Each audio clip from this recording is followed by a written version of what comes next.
ढाल बतलावे, अखियाई सब समझावे। तोहर चाल ढाल बतलावे, अखियाई सब समझावे।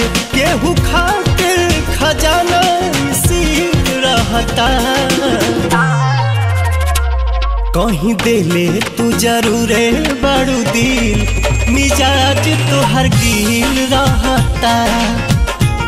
कहीं देले तू जरूरे बड़ू दिल, मिजाज तोहर गिल रहता।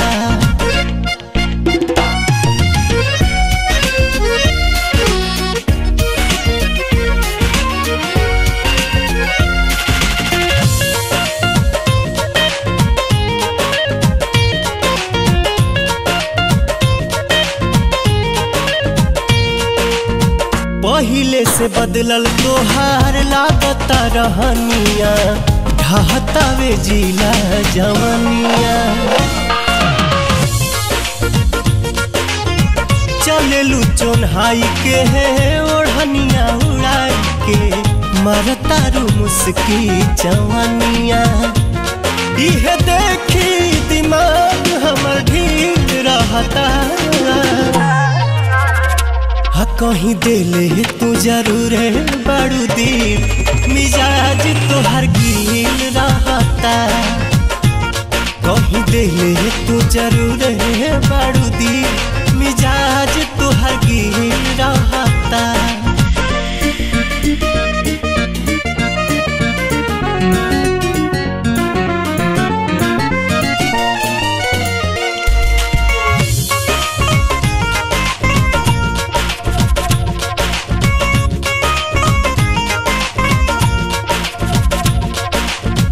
पाठानियन भैलू गोटा गइल देहिया, पियतारू प्यार के परेहिया। कनिया जवनिया के तुरतावे मेहिया, केकरा से लागल बाटे नेहिया।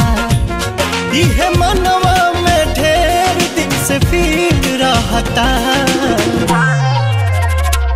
कहीं देले तू जरूरे बड़ू दिल, मिजाज तोहर गिल रहता। कहीं देले तू जरूरे बड़ू दिल, मिजाज तोहर गिल रहता।